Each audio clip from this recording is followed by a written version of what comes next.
social media bu aranba mawongda Sijinnabasing logi Cheirak lei haiba kauroidabane haina Roman rona phongdokre अखोइना social media दा post अमा थागतपा मतमदा मदुदा कनागुमा मियोइ नत्रगा खुनाइ असिदा काइगदबा मसाक यावरबदी social media बु अरानबा मवोंगदा सिजिन्नबगीदमक लोगी Cheirak lei हाइबसी काउदबा फै हाइना कक्सिंग डिस्ट्रिक्ट की police additional SP A Romen Rona फोंदोक्रे Manipur state livelihood mission MSRLM गी मीडियम मखादा लोटस क्लब हियांगलम मयाइ लेकाइ अमसुंग लोयांगानबी विलेज लेवल फेडरेशन सिनबा नोमगी ओइबा लीगल वर्कशॉप कैंपता वाफम असि एडिशनल एसपी असिना फोंदोखिबनी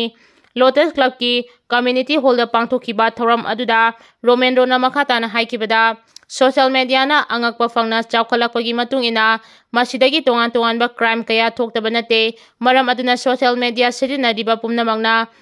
अतुकी मतिक सेक्शनबगी तंगाइ फदबा लei सोशल मीडिया बु अरानबा मवोंगदा सिजिन्नरबदी लोगी ओइबा Cheirak lei हाइबसी मतम पुमबदा निंगसिंगबा चुंगने हाइना फोंदोखि बॉर्डर स्टेट सिंगदा संगदबा यादबा पोलमसिंग पैसिनबा खंगनख्रे union home minister Amit Shah border state सिंगदा संगदबा यादबा पोलमसिंग पैसिनबा खंगनख्रे ngarang leibak asigi state sin bathungna India na Pakistan gi mayokta chathaba haukraba operation sindur gi manung chana pangthokiba schedule task mock drill matung tarakpada Union Home Minister Amit Shah na Pakistan amasung Nepal gi border singa tainaba state singna nomada changdaba yadaba polam sing paisinduna thamnaba mari leinaba state sing asigi chief minister singda khangan khre hairi Amit Shah na hairiba state sing asida miyamda akiba pokpa tonga sing sandoktana ba akanba pautak chu pibaga loinana तोंगा संदोक्तनबा awareness पीगदबने हाइना ministry of home affairs की statement अमा फोंदोकली ngarang pangthokiba schedule task mock drill manungda India gi asauba city singda serial khongduna mai mamhanduna hostile attack torokpa matamda oirakpa yaba silsing volunteer sing police amadi civil defense singna drill tauki hairiba drill ase Ministry of Home Affairs ki direction makhadani Indian Armed Force singna operation sindur hek taukibaga loinana suti lauduna laikiba Central Armed Police Forces personnel sing kaukhatuna high alert thamkre haina government ki official singna phongdoragli yellow proof sing punaba thorangi khana nainabadi leptana chatati kai macha chawnaba yoklaga chawraba matamda mapu chai amadi huinau macha चालगा लैतोन ले हाइबा मैतैगी अहल लमन सिंगना हाइनबा वाफम सिंग अदुमा ngasi ngasi Kuki narco terrorist सिंगना चथदुना लैरी नाकलमा रोमदना लौमपु योंगना तानबगी थवोंग चथबसु सही अनि फाक्रबनी सही अनि हेलबा कुकी नार्को टेररिस्ट सिंगी लांदा मिसम मरा लेजदबा कयामु पिकलिबा अंगांग यावना हातख्रबा मितै मसा सिंगी पेंदबा खोलाउगी अचुमा वायलचु ngasi phawba India lengakna chathadringai gi matamgi manungda lepa leitana kuki singna India lengakta makhogi aranba demand tawba leptabagi manung chana BJP gi Northeast in charge Habit Patana numinini gi Manipur khongchata makhogi Manipur mache tana thugairaga makhogi lammunana batonganba separate administration gi wafam ching taksinbagi warolchu lamdamasigi miyamna tana ramlagani khali oiragliba phibam asida maitegi haisingba kayana media house maruoina electronic media da kuki miyoi singna mitna kong singba henaba nainaba su letabagum tawri nakalamarom media house ki miyoi singna makoi gi oiba thabak thorangi manungchana pawgi sarukta chahi ani helaba kuki mi phata lamhen tu hen basingi thawongbu miyamda khanganaba sandokpa ipa oirabasu mi phata singna mitna kong singba henaba phataba lauching puthoknaba masak sing oina thokpagi mawongda oirakle haibasi ngasigi Manipur gi media house singna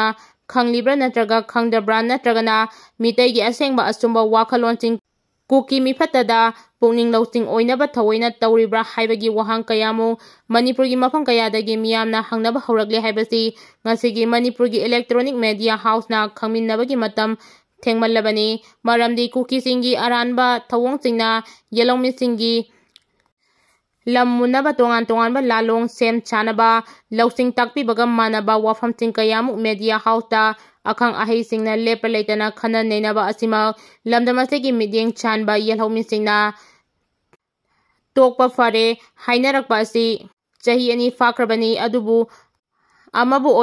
oide kuki mi phata singi phata lausingda mitna singba henaba khana neinaba tokpana yelhomi singi afaba oigani khali Adubu state asigi akang ahising maruoina yellow fruit chingmi tamisingi wakal lawsing oigadaba amadi yeksalai laiba yellow fruit sing amatoina pullaga mapalamdagi Manipurda laklaga Manipur thugairaga makoigi lam ama munnaba hotnariba asibu maithiba piraga Manipurgi apunbagi saktam kannaba hotnabagi wakal lawsing oigadaba porom yaknabagi khanan nainabagi thauramdi media house singna akhang ahai kayadagi wakal lawsing lawnaba hotnabadi leptana chathaba chungani khali maramaduna kai masa chawnaba yokpagi mahaina mapu sabagi thawong Chattharkliba asti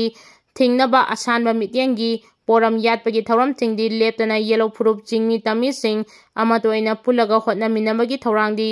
matam chupagi oina khana nainasi